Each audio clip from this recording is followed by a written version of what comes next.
ಕಿರಣ್ ರಿಜಿಜುವಿಂದ ಹಿಡಿದು ಪ್ರತಿಯೊಬ್ಬರು ಅದಕ್ಕೆ ಇಂಚಿಂಚು ಅಂಕಿಅಂಶಗಳನ್ನು ಇಟ್ಟು ಮಾತಾಡುವ ಮೂಲಕ ಉತ್ತರ ಕೊಡ್ಲಿಕ್ಕೆ ಹೊರಟಾಗ ಈ ಉತ್ತರ ಪೌರುಷವನ್ನ ಸಾರುವ ಉತ್ತರ ಪೌರುಷವನ್ನೇ ತನ್ನ ಜೀವನದ ಉಸಿರಾಗಿಸಿಕೊಂಡಂತ ಈ ವ್ಯಕ್ತಿ ಸದನದಿಂದ ಕಾಲ್ಕಿತ್ತರು. ಆಪಾದನೆ ಮಾಡೋದು ಮುಖ್ಯ ಅಲ್ಲ, ಆಪಾದನೆಯನ್ನ ಮಾಡಿದ ಮೇಲೆ ಸಂಸತ್ತಿನಲ್ಲಿ ನೀವು ಅದಕ್ಕೆ ತಕ್ಕ ಸಾಕ್ಷ್ಯವನ್ನ ಕೊಡಬೇಕು.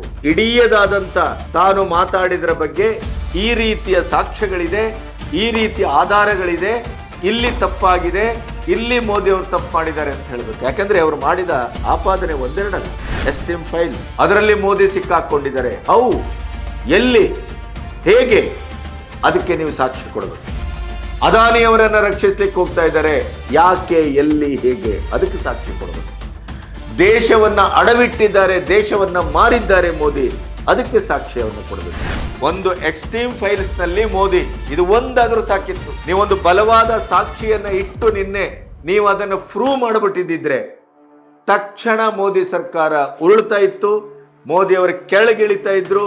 ಅದರ ಜೊತೆಗೆ ಭಾರತದ ರಾಜಕೀಯ ಕ್ಷೇತ್ರದಲ್ಲಿ ರಾಹುಲ್ ಗಾಂಧಿ ಅವರ ಹೆಸರು ಆಚಂದ್ರಾರ್ಕವಾಗಿ ಉಳಿತಾ ಇತ್ತು.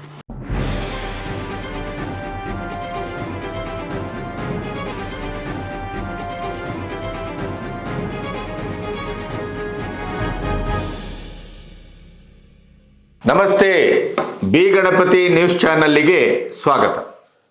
ನನಗೆ ಒಂದು ಅರ್ಥ ಆಗದೇ ಇದ್ದದ್ದು, ಕೊನೆಗೂ 136 ವರ್ಷಗಳ ಇತಿಹಾಸ ಇರುವಂತ ಕಾಂಗ್ರೆಸ್ಸು, 50 ದಾಟಿದಂತ ನಾಯಕ ರಾಹುಲ್ ಗಾಂಧಿ, ತಂದೆಯ ನಂತರ ತಾಯಿಯ ನಂತರ ನಿರಂತರವಾಗಿ ರಾಜಕೀಯ ಚಟುವಟಿಕೆಯಲ್ಲಿ ತೊಡಗಿಕೊಂಡು ಸಂಸದೀಯ ನಡವಳಿಕೆಯ ಒಂದು ಕಿಂಚಿತ್ತು ಅದರ ಚೌಕಟ್ಟನ್ನ ಪಾಲಿಸಬೇಕು ಅನ್ನುವಂಥ ಪ್ರಾಥಮಿಕ ಜ್ಞಾನದಿಂದ ರಾಹುಲ್ ಗಾಂಧಿ ಅಂತವರು ಹೊರಗುಳಿತಾರೆ ಅಂತ ಆದರೆ, ವಿಷಯಾಧಾರಿತವಾಗಿ ಮಾತಾಡಬೇಕಾದಂಥ ಒಂದು ಸಾಂದರ್ಭಿಕತೆಯನ್ನ, ಸಂಸದೀಯ ನಡವಳಿಕೆಯ ಒಂದು ಚೌಕಟ್ಟನ್ನ ನಿರಂತರವಾಗಿ ಅದನ್ನ ಗಾಳಿಗಿಡಿತಾರೆ, ಗಾಳಿ ತೂರ್ತಾರೆ, ಅದನ್ನ ಧೂಳಿಪಟ ಮಾಡ್ತಾರೆ. ನಾನು ವಿರೋಧ ಪಕ್ಷದ ನಾಯಕ ಅನ್ನುವಂಥ ನಾಥೆಯಲ್ಲಿ ಏನು ಬೇಕಾದರೂ ಮಾಡಬಹುದೇ? ಇಂಥ ಪ್ರಶ್ನೆಗಳು 140 ಕೋಟಿ ಜನರ ಮನಸ್ಸಲ್ಲಿ ಬಹಳ ಉಜ್ವಲವಾಗಿ ಕಾಡ್ತಾ ಇದೆ. ಪ್ರತಿ ಸಾರಿ ಸಂಸತ್ ಅಧಿವೇಶನ ಆದಾಗಲೂ ಕೂಡ ಒಂದು ರಚನಾತ್ಮಕವಾದಂಥ ಶೋಧಿತ ಮತ್ತು ಸ್ಪಷ್ಟ ದಾಖಲೆಗಳನ್ನು ಇಟ್ಕೊಂಡು ಮಾತಾಡಬೇಕು ಅನ್ನುವಂಥ ಒಂದು ಕನಿಷ್ಠ ಜ್ಞಾನವೂ ಕೂಡ ಇವತ್ತು ರಾಹುಲ್ ಗಾಂಧಿ ಅಂತ ಒಬ್ಬ ಅವರೇ ಘೋಷಿಸಿಕೊಳ್ಳುವ ಹಾಗೆ, ಅವರ ಟೀ ಶರ್ಟು ಕಾಣಿಸಿಕೊಳ್ಳುವ ಹಾಗೆ ಯುವ ಸಂಸದನಿಗೆ ಅರ್ಥ ಆಗಲಿಲ್ಲ ಅಂತ ಆದರೆ, ಆಡಳಿತ ಪಕ್ಷದ ಯುವ ಸಂಸದರು ಇವತ್ತು ಮಾತಾಡುವ ರೀತಿ, ಆ ಶೋಧಿಸುವ ರೀತಿ, ಇತಿಹಾಸವನ್ನು ಕೆದಕುವ ಬೆದಕುವ ಮತ್ತು ಅಲ್ಲಿಯ ಸತ್ಯಗಳನ್ನು ಇಟ್ಟುಕೊಂಡು ವರ್ತಮಾನದ ಒಂದು ಸಂದರ್ಭಕ್ಕೆ ನಿಕಷಕ್ಕೆ ಒಡ್ಡುವ ರೀತಿ ಅವರನ್ನು ಇನ್ನೂ ಬದಲಾಯಿಸಲಿಕ್ಕೆ ಸಾಧ್ಯ ಆಗಲಿಲ್ಲ ಅಂತ ಆದರೆ, ಆ ದಡ್ಡತನವೋ ಉದ್ದಟತನವೋ ಅಥವಾ ನಾವು ಏನು ಮಾಡಿದರೂ ನಡೀತದೆ ಅನ್ನುವಂಥ ಒಂದು ಟೇಕನ್ ಫಾರ್ ಗ್ರಾಂಟೆಡ್ ಗೊತ್ತಿಲ್ಲ.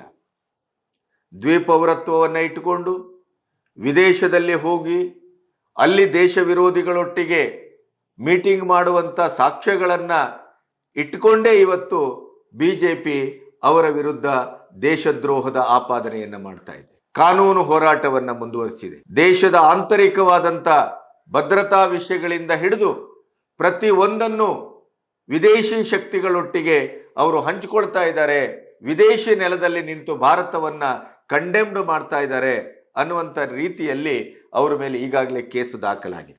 ಈ ಅಧಿವೇಶನದಲ್ಲಿ ನಡೆದಂಥ ಘಟನೆ ಒಂದು, ಜನರಲ್ ನರಾವಣೆ ಅಪ್ರಕಟಿತ ಪುಸ್ತಕವನ್ನ ತಂದು ಅದನ್ನ ಸಂಸತ್ತಿನಲ್ಲಿ ಉದ್ಧರಿಸುವ ಮೂಲಕ ಸಂಸದೀಯ ನಡವಳಿಕೆ ಮತ್ತು ಸಾಂವಿಧಾನಿಕ ಒಂದು ಕ್ಷೇತ್ರದ ಉಲ್ಲಂಘನೆಯನ್ನ ಮಾಡಿದ್ದನ್ನ ಈಗಾಗಲೇ ನಾವು ವಿಡಿಯೋದಲ್ಲಿ ಹೇಳಿದ್ದೇವೆ. ಈಗ EU ಒಟ್ಟಿಗಿನ ಒಪ್ಪಂದವನ್ನ ಮದರ್ ಆಫ್ ಆಲ್ ಡೀಲ್ಸ್, 28 ರಾಷ್ಟ್ರಗಳ 2 ಕೋಟಿ ಜನಸಂಖ್ಯೆ ಒಳಗೊಳ್ಳುವಂತ ಒಂದು ಬೃಹತ್ ಮಾರುಕಟ್ಟೆಗೆ ಮುಕ್ತವಾಗಿ ಭಾರತ ಪ್ರವೇಶಿಸಿರುವುದು ಭಾರತದ ಭವಿಷ್ಯದ ಭವ್ಯತೆಗೆ, ದಿವ್ಯತೆಗೆ ಮತ್ತು ಅದರ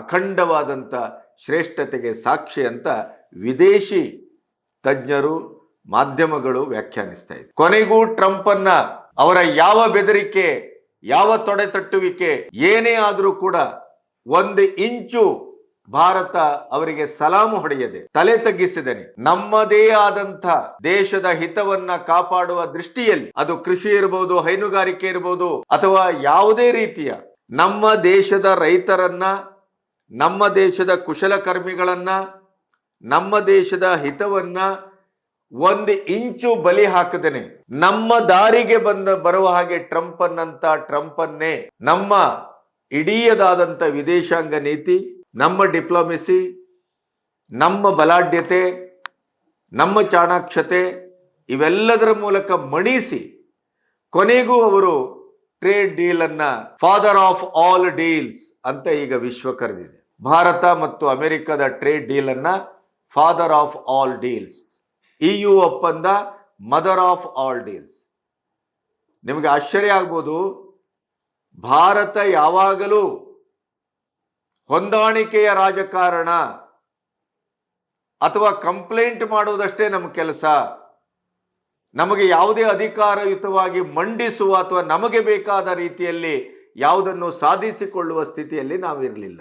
ಆದರೆ ಈ 12 ವರ್ಷದ ಅದ್ಭುತವಾದಂಥ ವಿಸ್ಮಯಕಾರಕವಾದಂಥ ಬದಲಾವಣೆ ನಮ್ಮನ್ನು ಎಲ್ಲಿಗೆ ತಂದು ನಿಲ್ಲಿಸಿದೆ ಅಂತಂದ್ರೆ, ಭಾರತ ಇವತ್ತು ಅಪೇಕ್ಷಿತ, ನಮಗೆ ಏನು ಬೇಕು ಅದನ್ನ ನಾವು ಮಾಡ್ಕೊಳ್ತೇವೆ. ನೀವು ಹೇಳಿದಾಗೆ ನಾವು ಕೇಳೋದಿಲ್ಲ. ರಷ್ಯಾದಿಂದ ತೈಲ ತರಿಸ್ಕೊಳ್ತೇವೆ. Who are you? ನಮಗೆ ನಮ್ಮ ದೇಶದ ಜನಕ್ಕೆ ಎಲ್ಲಿ ಕಡಿಮೆ ದರದಲ್ಲಿ ಕಚ್ಚಾ ತೈಲ ಸಿಗುತ್ತೋ ಅಲ್ಲಿಂದ ತರಿಸ್ಕೊಳ್ತೇವೆ. ಅದು ರಷ್ಯಾ ಆಗ್ಬೋದು, ವೆನೆಜುವೆಲಾ ಆಗ್ಬೋದು, ಇನ್ನೊಂದಾಗ್ಬೋದು, ಮಗದೊಂದಾಗ್ಬೋದು, ಇರಾನ್ ಆಗ್ಬೋದು. ನೀವು ನಮ್ಮ ತಲೆ ಮೇಲೆ ಕೂತ್ಕೊಳ್ಳಲಿಕ್ಕೆ ಸಾಧ್ಯ ಇಲ್ಲ. ಅದು ಪಾಕಿಸ್ತಾನದ ವಿಷಯ ಇರ್ಬೋದು, ಬಾಂಗ್ಲಾದ ವಿಷಯ ಇರ್ಬೋದು, ಚೈನಾದ ವಿಷಯ ಇರ್ಬೋದು, ಟರ್ಕಿಯ ವಿಷಯ ಇರ್ಬೋದು. ಇತ್ತೀಚೆಗೆ ಜೈಶಂಕರ್ ಟರ್ಕಿಯ ಒಬ್ಬ ವಿದೇಶಾಂಗ ಅಧಿಕಾರಿ ಮಾತಾಡಿದ್ದಕ್ಕೆ ಹೇಗೆ ಕೊಟ್ಟರು ಅನ್ನೋದನ್ನ ತಾವೆಲ್ಲರೂ ನೋಡಿದ್ದೀರಿ. ಇಂತಹ ಸಂದರ್ಭದಲ್ಲಿ ಕೂಡ ನಮ್ಮ ಹಿತಾಸಕ್ತಿಯನ್ನು ಬಲಿ ಹಾಕದೇನೆ ನಮ್ಮ ಟೆಕ್ಸ್ಟೈಲ್ ಸೆಕ್ಟರ್ ಇರ್ಬೋದು, ಯಾವುದೇ ಇರ್ಬೋದು, ಎನರ್ಜಿ ಸೆಕ್ಟರ್ ಇರ್ಬೋದು, ಅದೆಲ್ಲವನ್ನ ಎಕ್ಸ್ಕ್ಲೂಡ್ ಮಾಡಿ ನಮಗೆ ಬೇಕಾದ ರೀತಿಯಲ್ಲಿ ಟ್ರೇಡ್ ಡೀಲ್ ಅನ್ನು ಮಾಡಿಕೊಂಡದ್ದನ್ನ ವಾಣಿಜ್ಯ ಸಚಿವ ಪಿಯೂಷ್ ಗೋಯಲ್ ಸಂಪೂರ್ಣವಾಗಿ ಜನರೆದುರಿಟ್ರು. ಆದರೆ ನಿನ್ನೆ ರಾಹುಲ್ ಗಾಂಧಿ ಮಾಡಿದ ಅನಾಹುತ ಎಂಥದ್ದು, ಇಡೀ ದೇಶವನ್ನ ಅಮೆರಿಕಕ್ಕೆ ಮಾರಿದ್ರು ಮೋದಿ. ಎಸ್ಟಿಮ್ ಫೈಲ್ಸ್ ಮತ್ತು ಅದಾನಿ ಬಿಜೆಪಿಯ ಫಂಡಿನ ರಕ್ಷಣೆಗೋಸ್ಕರ ಯಾವ PM ಮಾಡದೇ ಇದ್ದಂಥ ಕೆಲಸವನ್ನ ಮೋದಿ ಅವರು ಮಾಡಿದ್ದಾರೆ. ಇಡೀ ದೇಶವನ್ನ ಅಡವಿಟ್ರು ಅಮೆರಿಕಕ್ಕೆ. 140 ಕೋಟಿ ಜನರ ಡೇಟಾವನ್ನ ಮಾರಿದ್ರು. ಈ ರೀತಿಯ ಒಂದು ಕೋಲಾಹಲಕಾರಿಯಾದಂಥ ಭಾಷಣವನ್ನ ನಿನ್ನೆ ಮಾಡಿದ್ರು. ಆದರೆ ಆ ಭಾಷಣ ಸಂಸತ್ತಿನ ನಡಾವಳಿಯ ಉಲ್ಲಂಘನೆ. ಯಾಕೆಂತಂದ್ರೆ ರಾಷ್ಟ್ರಪತಿಯವರ ಭಾಷಣದ ವಂದನಾ ನಿರ್ಣಯದ ಮೇಲೆ ಮಾತಾಡಬೇಕಾದಂಥ ಈ LOP ಏಕದಮ್ ಟ್ರೇಡ್ ಡೀಲ್ ಬಗ್ಗೆ ಅವರು ಮುಂದಾಗ್ತಾರೆ. ಆವಾಗ ಬಹಳ ಸಾರಿ ಓಂ ಬಿರ್ಲಾ ಅವರು, ನಿಮಗೆ ಗೊತ್ತಿದೆ, ನನ್ನ ಮೇಲೆ ಅವಿಶ್ವಾಸ ಮಂಡನೆಯಾಗಿದೆ, ಅದು ಇತ್ಯರ್ಥ ಆಗುವಲ್ಲಿವರೆಗೂ ನಾನು ಸ್ಪೀಕರ್ ಕುರ್ಚಿಯಲ್ಲಿ ಕೂತ್ಕೊಳ್ಳುವುದಿಲ್ಲ ಅಂತ ಅವರು ಶಪಥ ಮಾಡಿಬಿಟ್ರು. ಆದ್ರಿಂದ ಜಗದಾಂಬಿಕಾ ಪಾಲ್ ಸ್ಪೀಕರ್ ಆದ್ರು.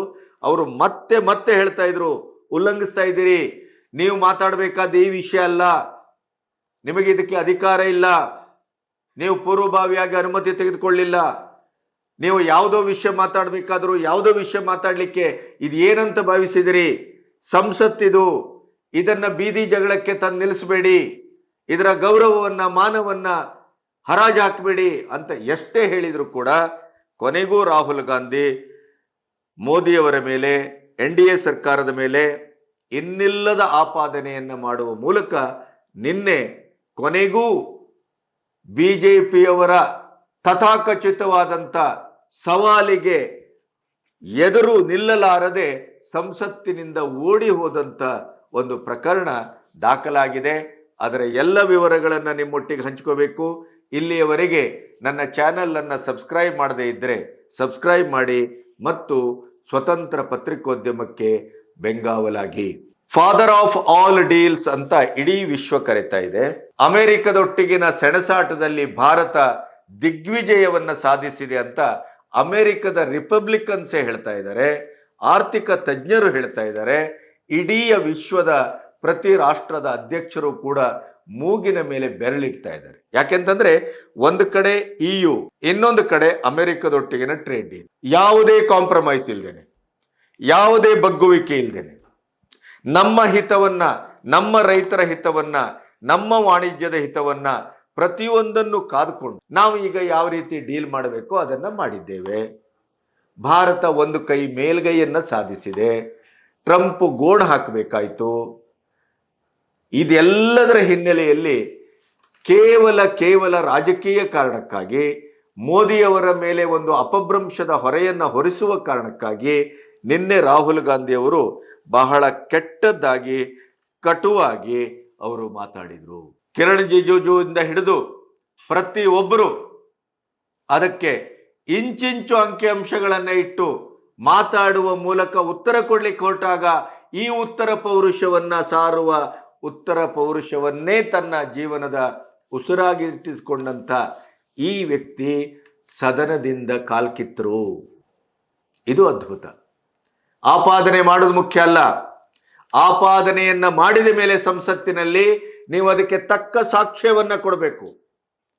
ತಕ್ಕ ಇಡೀಯದಾದಂಥ ತಾನು ಮಾತಾಡಿದ್ರ ಬಗ್ಗೆ ಈ ರೀತಿಯ ಸಾಕ್ಷ್ಯಗಳಿದೆ, ಈ ರೀತಿಯ ಆಧಾರಗಳಿದೆ, ಇಲ್ಲಿ ತಪ್ಪಾಗಿದೆ, ಇಲ್ಲಿ ಮೋದಿ ಅವರು ತಪ್ಪು ಮಾಡಿದ್ದಾರೆ ಅಂತ ಹೇಳಬೇಕು. ಯಾಕಂದ್ರೆ ಅವರು ಮಾಡಿದ ಆಪಾದನೆ ಒಂದೆರಡಲ್ಲ, ಎಸ್ಟಿಮ್ ಫೈಲ್ಸ್, ಅದರಲ್ಲಿ ಮೋದಿ ಸಿಕ್ಕಾಕೊಂಡಿದ್ದಾರೆ. ಹೌ, ಎಲ್ಲಿ, ಹೇಗೆ, ಅದಕ್ಕೆ ನೀವು ಸಾಕ್ಷ್ಯ ಕೊಡಬೇಕು. ಅದಾನಿಯವರನ್ನ ರಕ್ಷಿಸ್ಲಿಕ್ಕೆ ಹೋಗ್ತಾ ಇದ್ದಾರೆ, ಯಾಕೆ, ಎಲ್ಲಿ, ಹೇಗೆ, ಅದಕ್ಕೆ ಸಾಕ್ಷ್ಯ ಕೊಡಬೇಕು. ದೇಶವನ್ನ ಅಡವಿಟ್ಟಿದ್ದಾರೆ, ದೇಶವನ್ನ ಮಾರಿದ್ದಾರೆ ಮೋದಿ, ಅದಕ್ಕೆ ಸಾಕ್ಷ್ಯವನ್ನು ಕೊಡಬೇಕು. 140 ಕೋಟಿ ಜನರ ಡಾಟಾವನ್ನ ನೀವು ಮಾರಿದ್ದೀರಿ ಅಮೆರಿಕಕ್ಕೆ, ಅದಕ್ಕೆ ಕಿರಣ್ ರಿಜಿಜು ಮತ್ತು ಇತ್ಯಾದಿ ಬಿಜೆಪಿಯ ಸಂಸದರು, ಸಚಿವರು UPA ಸರ್ಕಾರದಲ್ಲಿ ಯಾವ ರೀತಿ ಆಗಿತ್ತು, ಈ 12 ವರ್ಷದಲ್ಲಿ ಏನಾಗಿದೆ, ಅದರ ಇಂಚಿಂಚು ವಿವರಗಳನ್ನು ಕೊಟ್ಟರು. ಆದರೆ ಕೇಳುವ ವ್ಯವಧಾನ ಅವ್ರಿಗಿರ್ಬೇಕಲ್ಲ. ಕೋಣನ ಮುಂದೆ ಕಿನ್ನಿರಿ ಬಾರಿಸಿದ್ರೆ ಏನಾಗುತ್ತೆ, ಅದೇ ಆದದ್ದು. ಒಂದು ಲಂಗಿಲ್ಲ, ಲಗಾಮಿಲ್ಲ, ಮಾತಿನ ಮೇಲೆ ಹಿಡಿತಾ ಇಲ್ಲ. ನಿನ್ನೆ ನಿಜಕ್ಕಾದ್ರೆ ರಾಹುಲ್ ಗಾಂಧಿಯವರ ರಾಜಕೀಯ ಜೀವನದ ಒಂದು ಬಹಳ ದೊಡ್ಡ ದಿನ ಅದು. ಯಾಕೆಂತಂದ್ರೆ US ಮತ್ತು ಅಮೆರಿಕ ಸಮಾನವಾಗಿ ವರ್ತಿಸಬೇಕಾದಂಥ ದೇಶ ಇವತ್ತು ಭಾರತ ಅಮೆರಿಕದೊಟ್ಟಿಗೆ ತಲೆಬಾಗಿದೆ, ಮಾರ್ಕೊಂಡಿದೆ, ಅಡವಿಟ್ಟುಕೊಂಡಿದೆ ಅಂತೇನು ಮಾತಾಡಿದ್ರಲ್ಲ. ಹಾಗಾದ್ರೆ ಟೆಕ್ಸ್ಟೈಲ್ ಕೊಲಾಪ್ಸ್ ಆಗಿದೆ, ಸೆಕ್ಟರ್, ಕೃಷಿ ಕ್ಷೇತ್ರ ಸಂಪೂರ್ಣ ಧ್ವಂಸವಾಗಿದೆ, ಅಮೆರಿಕದ ವಸ್ತುಗಳ ಭರಾಟೆಯಲ್ಲಿ ಭಾರತದ ರೈತರು ಕೊಚ್ಚಿ ಹೋಗ್ತಾರೆ ಅಂತ ನಿನ್ನೆ ಅವರು ಆಪಾದನೆ ಮಾಡಿದರು. ತಮಾಷೆ ಅಂತಂದ್ರೆ ಕೃಷಿ ಕ್ಷೇತ್ರ ಎಕ್ಸ್ಕ್ಲೂಡೆಡ್, ಟೆಕ್ಸ್ಟೈಲ್ ಕ್ಷೇತ್ರ ಎಕ್ಸ್ಕ್ಲೂಡೆಡ್, ಆಮೇಲೆ ರೈತರ ಸಂಬಂಧಪಟ್ಟಂತ ಎಲ್ಲವನ್ನು ಹೊರಗಡೆ ಇಡಲಾಗಿದೆ. ಆದರೆ ಎನರ್ಜಿ ಸೆಕ್ಟರ್ನಲ್ಲಿ ಕಾಂಪ್ರಮೈಸ್ ಮಾಡ್ಕೊಂಡಿದ್ದಾರೆ ಅಂತ ಹೇಳಿದ್ದಾರೆ. ಎನರ್ಜಿ ಸೆಕ್ಟರಲ್ಲಿ ಕಾಂಪ್ರಮೈಸ್ ಮಾಡುವ ಪ್ರಶ್ನೆನೇ ಇಲ್ಲ ಅನ್ನೋದನ್ನ ವಾಣಿಜ್ಯ ಸಚಿವ ಪಿಯೂಷ್ ಗೋಯಲ್ ಸ್ಪಷ್ಟವಾಗಿ ಜನರೆದುರಿಟ್ಟಿದ್ದಾರೆ. ನಿನ್ನೆ ಕಿರಣ್ ರಿಜಿಜು ಕೂಡ ಅದನ್ನು ಮತ್ತೆ ವಾಪಸ್ ಅಂಕಿಅಂಶ ಸಮೇತ ಹೇಳಿದರು. ಇದು ಯಾವುದನ್ನು ಕೇಳುವ ವ್ಯವಧಾನ ರಾಹುಲ್ ಗಾಂಧಿಗಿರಲಿಲ್ಲ. 140 ಕೋಟಿ ಜನರ ಡೇಟಾವನ್ನು ಮಾರಿದ್ದಾರೆ ಅಂತಂದರು. ಆದರೆ ಇದೇ UPA ಸರ್ಕಾರದಲ್ಲಿ ಇದೇ ಡೇಟಾದ ಕತೆ ಏನಾಗಿತ್ತು ಅನ್ನೋದನ್ನು ನಿನ್ನೆ ಕಿರಣ್ ರಿಜಿಜು ಬಹಳ ಸ್ಪಷ್ಟವಾಗಿ ಹೇಳಿದರು. ಆದರೆ ಕೇಳಿಸ್ಕೊಳ್ಳುವ ವ್ಯವಧಾನ ಇರಬೇಕಲ್ಲ. ನಿನ್ನೆ ಒಮ್ಮೆ ರಾಹುಲ್ ಗಾಂಧಿಯ ಪ್ರಾಯಶಃ ರಾಜಕೀಯ ಜೀವನದ ಒಂದು ಪುನರ್ ಅವತಾರದ ಪ್ರಶ್ನೆ ಆಗಿತ್ತು. ಯಾಕೆಂತಂದ್ರೆ ಈ ರೀತಿಯ ಒಂದು ಗಂಭೀರವಾದಂಥ ಆರೋಪವನ್ನೇನು ಪ್ರಧಾನಿಯ ಮೇಲೆ, NDA ಸರ್ಕಾರದ ಮೇಲೆ ರಾಹುಲ್ ಗಾಂಧಿ ಮಾಡಿದ್ರಲ್ಲ, ಒಂದು ಎಕ್ಸ್ಟ್ರೀಮ್ ಫೈಲ್ಸ್ನಲ್ಲಿ ಮೋದಿ, ಇದು ಒಂದಾದರೂ ಸಾಕಿತ್ತು. ನೀವೊಂದು ಬಲವಾದ ಸಾಕ್ಷಿಯನ್ನು ಇಟ್ಟು ನಿನ್ನೆ ನೀವು ಅದನ್ನು ಪ್ರೂವ್ ಮಾಡಿಬಿಟ್ಟಿದ್ದಿದ್ರೆ ತಕ್ಷಣ ಮೋದಿ ಸರ್ಕಾರ ಉರುಳ್ತಾ ಇತ್ತು, ಮೋದಿಯವರು ಕೆಳಗಿಳಿತಾ ಇದ್ರು. ಅದರ ಜೊತೆಗೆ ಭಾರತದ ರಾಜಕೀಯ ಕ್ಷೇತ್ರದಲ್ಲಿ ರಾಹುಲ್ ಗಾಂಧಿಯವರ ಹೆಸರು ಆಚಂದ್ರಾರ್ಕವಾಗಿ ಉಳಿತಾ ಇತ್ತು. ನಿಮಿಷಾರ್ಧದಲ್ಲಿ ಒಬ್ಬ ಮಹಾನಾಯಕನಾಗಿ ನಿನ್ನೆ ರಾಹುಲ್ ಗಾಂಧಿಯವರು ಪುನರ್ಜನ್ಮ ಪಡಿತಾ ಇದ್ರು ರಾಜಕೀಯ ಕ್ಷೇತ್ರದಲ್ಲಿ. ಯಾಕೆಂತಂದ್ರೆ ಅಮೆರಿಕ ಮತ್ತು ಭಾರತದ ಮಧ್ಯೆ ನಡೆದಂಥ ಟ್ರೇಡ್ ಡೀಲನ್ನು ಇಷ್ಟು ಹೊಲಸು ಪದಗಳಲ್ಲಿ, ಇಷ್ಟು ಕೀಳಾಗಿ, ಇಷ್ಟು ಒಂದು ಲಘುವಾಗಿ ಅವರು ಏನು ಆಪಾದನೆ ಮಾಡಿದ್ರಲ್ಲ, ಅದಕ್ಕೆ ಏನಾದರೂ ಸಾಕ್ಷ್ಯ, ಪುರಾವೆ, ದಾಖಲೆಗಳನ್ನು ಕೊಟ್ಟು ಬಿಟ್ಟಿದ್ದಿದ್ರೆ ಮೋದಿಯವರ ಕತೆ ಖತಾಮ್.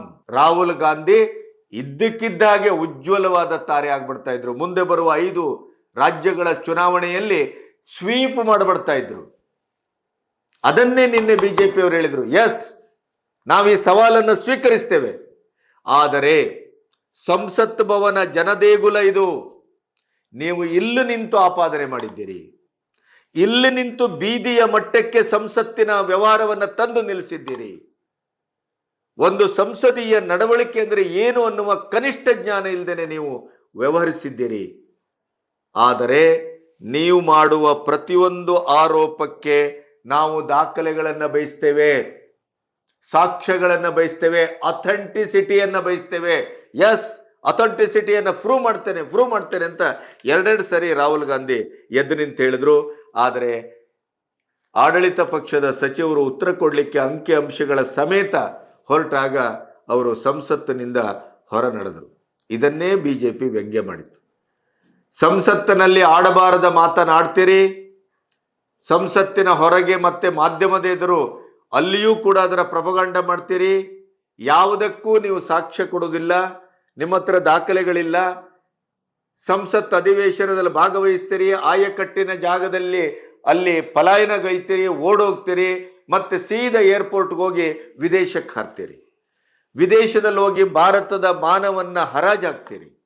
ಅಲ್ಲಿ ಯಾರೋ ಪ್ರಿಪೇರ್ ಮಾಡಿಕೊಟ್ಟದ್ದನ್ನು ಒಂದಿಷ್ಟು ಸರಕನ್ನು ತರ್ತೀರಿ, ಮತ್ತೆ ಇಲ್ಲಿ ಮಾಧ್ಯಮದ ಎದುರು ಮತ್ತು ಸಂಸತ್ತಿನಲ್ಲಿ ಮಂಡಿಸ್ತೀರಿ. ನಿಮಗೆ ಹೇಳುವವರಿಲ್ಲ, ಕೇಳುವವರಿಲ್ಲ, ಲಂಗಿಲ್ಲ, ಲಗಾಮಿಲ್ಲ. ಆದ್ರಿಂದಲೇ ಬಿಜೆಪಿ ನಿನ್ನೆ ಸ್ಪೀಕರಿಗೆ ನೋಟಿಸನ್ನು ಕೊಟ್ಟಿದೆ. 1, ಅವರು ಆರೋಪಿಸಿದ ಆರೋಪಕ್ಕೆ ಅವರು ಸಾಕ್ಷ್ಯಾಧಾರಗಳನ್ನು ಇಟ್ಟು ಸಾಬೀತು ಮಾಡತಕ್ಕದ್ದು. ಅದಲ್ಲದೆ ಇದ್ರೆ ಹುರುಳಿಲ್ಲದ, ತಿರುಳಿಲ್ಲದ, ಸಾಕ್ಷ್ಯಗಳಿಲ್ಲದ, ದಾಖಲೆಗಳಿಲ್ಲದ ಕೇವಲ ಬೀದಿ ಜಗಳದ ರೂಪದಲ್ಲಿ ಸಂಸತ್ತಿನ ಮಾನ ಮರ್ಯಾದೆಯನ್ನ ಹರಾಜು ಹಾಕುವಂತ ಮಾತನಾಡಿ ಎದ್ದು ಹೋದರಲ್ಲ, ಅವರ ಮೇಲೆ ಕ್ರಮ ಜರುಗಿಸಿ. ಹಾಗಾಗಿ ಈಗ ಒಂದು ನರಾವಣೆಯವರ ಕೇಸಲ್ಲಿ ಕಾನೂನಿನ ಕುಣಿಕೆ, ಇನ್ನೊಂದು ಈ ಇಡೀ ವಿಶ್ವವೇ ನಿಬ್ಬೆರಗಿನಿಂದ ನೋಡ್ತಾ ಇರುವಂತ ಭಾರತದ ಬಲಿಷ್ಠತೆಯನ್ನ, ಭಾರತದ ಜಾಣತನವನ್ನ, ಭಾರತದ ಡಿಪ್ಲೊಮಸಿಯನ್ನ ಅವರು ಮನತುಂಬಿ ಹೊಗಳ್ತಾ ಇರುವಂತ ಸ್ಥಿತಿಯಲ್ಲಿ ಭಾರತದ ಪ್ರಧಾನಿಯ ಮೇಲೆ ಅವಾಚ್ಯವಾಗಿ ಆರೋಪ ಮಾಡಿದ್ದಿದೆಯಲ್ಲ, ಅದು ಭಾರತದ ಇಡೀ ಅಖಂಡತೆ, ಸಾರ್ವಭೌಮತೆಗೆ ಎಸಗಿದ ದ್ರೋಹ ಅಷ್ಟೇ ಅಲ್ಲ, ಸಂಸತ್ತಿನ ಒಳಗಡೆ ಯಾವುದೇ ಸಾಕ್ಷ್ಯ ಆಧಾರಗಳಿಲ್ಲದೇನೆ ಈ ರೀತಿ ಆಪಾದನೆ ಮಾಡಿದ್ದು ಅಪರಾಧ ಅನ್ನುವುದನ್ನು ಸ್ಪೀಕರ್ ಅವರಿಗೆ ಬಿಜೆಪಿ ಮನವರಿಕೆ ಮಾಡಿಕೊಟ್ಟಿದೆ.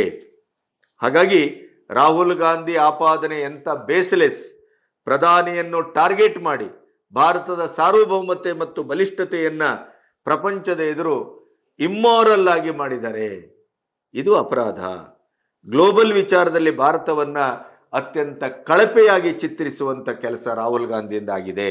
ಹಾಗಾಗಿ ನಾವು ಸಂಸತ್ತಿನ ಒಳಗೂ ಸಂಸತ್ತಿನ ಹೊರಗೆ 2 ಏಕಕಾಲದಲ್ಲಿ ಇದನ್ನ ಭಾರತದಾದ್ಯಂತ ನಾವು ಪ್ರತಿಭಟನೆಯನ್ನು ಹಮ್ಮಿಕೊಳ್ತೇವೆ.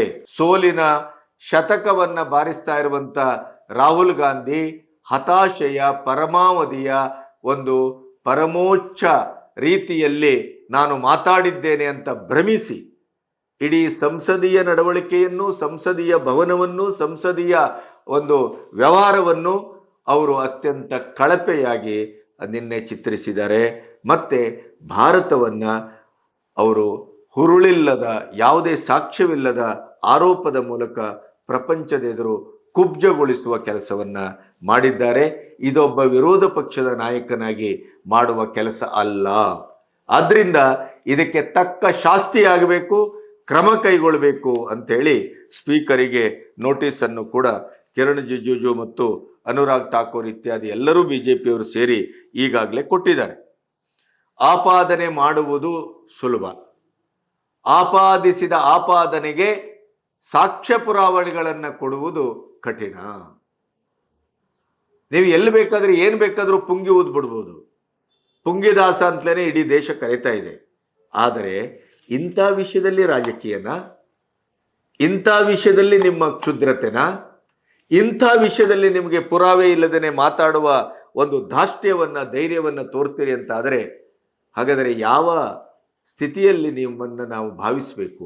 ಯಾಕೆ ಈ ದೇಶ ನಿಮ್ಮನ್ನು ಅತ್ಯಂತ ಲಘುವಾಗಿ ಕಾಣ್ತಾ ಇದೆ ಅಂತಂದರೆ, ಸಂಸದೀಯ ವ್ಯವಸ್ಥೆಯನ್ನು ಅರ್ಥ ಮಾಡಿಕೊಳ್ಳದೇನೆ, ಸಂವಿಧಾನವನ್ನೂ ಅರ್ಥ ಮಾಡಿಕೊಳ್ಳದೇನೆ, ಪ್ರಜಾತಂತ್ರ ವ್ಯವಸ್ಥೆಯನ್ನೂ ಅರ್ಥ ಮಾಡಿಕೊಳ್ಳದೇನೆ ನೀವು ವ್ಯವಹರಿಸುವ ರೀತಿ ಏನಿದೆ ಅದು ಅತ್ಯಂತ ಅಕ್ರಮ ಮತ್ತು ಕಾನೂನು ಸಾಂಸದಿಕವಾದಂಥ ವ್ಯವಹಾರದ ಹೊರಗೆ ನಿಂತಿದೆ, ಅಸಂವಿಧಾನಿಕವಾಗಿದೆ. ಇದನ್ನೇ BJP ನಿನ್ನೆ ಕಟುವಾದಂಥ ಶಬ್ದಗಳಲ್ಲಿ ಹೇಳಿದ್ದು. ಆಮೇಲೆ AI, ಸೆಮಿಕಂಡಕ್ಟರ್, ಡೇಟಾ, UPA ಸರ್ಕಾರದ ಸ್ಥಿತಿಗತಿಗಳಲ್ಲಿ ಅವತ್ತಿನ ದಿನಗಳಲ್ಲಿ ಹೇಗಿತ್ತು, ಅದೇ ಇವತ್ತು AI ಇರ್ಬೋದು, ಸೆಮಿಕಂಡಕ್ಟರ್ ಇರ್ಬೋದು, ಡೇಟಾ ಇರ್ಬೋದು, ಈ 12 ವರ್ಷದಲ್ಲಿ ಎಷ್ಟು ವೈಜ್ಞಾನಿಕವಾಗಿ, ಪ್ರೋಗ್ರೆಸಿವ್ ಆಗಿ, ಅಪ್ಡೇಟೆಡ್ ಆಗಿ ಇವತ್ತು ಬಳಕೆಯಲ್ಲಿದೆ ಅನ್ನೋದನ್ನು ಬದ್ಧವಾದಂಥ ಅಂಕಿಅಂಶಗಳ ಸಮೇತ BJPಯ ಸಂಸದರು ಮತ್ತು ಸಚಿವರು ನಿನ್ನೆ ಸಂಸತ್ತಿನಲ್ಲಿ ಅತ್ಯಂತ ಪ್ರೌಢವಾಗಿ ಮಂಡಿಸಿದರು. ಅನ್ಫಾರ್ಚುನೇಟ್ ಅಂತಂದರೆ, ನೀವು ಯಾವುದನ್ನು ಆಪಾದಿಸ್ತಿರೋ ಆ ಆಪಾದನೆಗೆ ಸಂವಾದದ ರೂಪದಲ್ಲಿ, ತರ್ಕದ ರೂಪದಲ್ಲಿ, ಸತ್ಯದ ನೆಲೆಯಲ್ಲಿ ಬರುವ ಉತ್ತರವನ್ನು ಕೇಳುವ ವ್ಯವಧಾನ ಇರಬೇಕಲ್ಲ ನಿಮಗೆ. ಅದು ಒಬ್ಬ ವಿರೋಧ ಪಕ್ಷದ ನಾಯಕನ ಪ್ರಾಥಮಿಕ ಅರ್ಹತೆ. ಆದರೆ ಆಪಾದಿಸಿದ್ರು, ಅಥೆಂಟಿಸಿಟಿಯನ್ನು ನಾನು ಪ್ರೂವ್ ಮಾಡ್ತೇನೆ ಅಂತ ಹೇಳಿದ್ರು.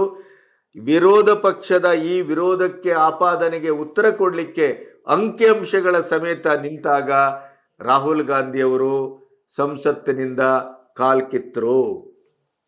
ಇದನ್ನೇ BJP ಪಲಾಯನವಾದ, ಇದು ದೌರ್ಭಾಗ್ಯ ಅಂತ ನಿನ್ನೆ ವ್ಯಾಖ್ಯಾನಿಸಿತು. ಆಮೇಲೆ ಇನ್ನೊಂದು ಬಹಳ ಮುಖ್ಯವಾಗಿ, ಕೊನೆಯದಾಗಿ, ಈ ಟ್ರೇಡ್ ಡೀಲು ಭಾರತಕ್ಕೆ ಮಾರಕ ಅಲ್ಲ, ಪೂರಕ, ಪ್ರೇರಕ ಮತ್ತು ಭವಿಷ್ಯಕ್ಕೆ ನಾವು 3ನೇ ಆರ್ಥಿಕ ಶಕ್ತಿಯಾಗಿ ನಿಲ್ಲಬೇಕು, 2047ರಲ್ಲಿ ವಿಕಸಿತ ಭಾರತ ಆಗಬೇಕು ಅನ್ನುವ ಕನಸಿಗೆ ಇದು ಬಹಳ ದೊಡ್ಡ ನೆಲೆಯನ್ನು ಒದಗಿಸ್ತದೆ ಅನ್ನೋದಕ್ಕೆ ಅದು ಪಿಯೂಷ್ ಗೋಯಲ್ ಇರ್ಬೋದು, ಕಿರಣ್ ರಿಜಿಜು ಇರ್ಬೋದು, ಇಡೀ BJPಯ ವಕ್ತಾರರು ಅದರ ಇಡೀ ಮರ್ಮವನ್ನು ದೇಶದ ಎದುರು ತೆರೆದಿಟ್ಟಿದ್ದಾರೆ. ನೋಡಿ, ಹೈನುಗಾರಿಕೆ, ಕೃಷಿ, ಕುಕ್ಕುಟೋದ್ಯಮ ಇವು ಯಾವುದೂ ಕೂಡ ಇದಕ್ಕೆ ಸಂಬಂಧಪಟ್ಟಂತ ಯಾವ ವಿಷಯದಲ್ಲೂ ಭಾರತ ರಾಜಿ ಮಾಡಿಕೊಂಡಿಲ್ಲ. ಡೇಟಾ ವಿಷಯ ಇರ್ಬೋದು, ಎನರ್ಜಿ ಸೆಕ್ಟರ್ ಇರ್ಬೋದು, ಯಾವುದೂ ಕೂಡ ಭಾರತ ಎಲ್ಲಿಯೂ 1 ಇಂಚು ಕೂಡ ಅದಕ್ಕೆ ರಾಜಿ ಮಾಡಿಕೊಂಡಿಲ್ಲ.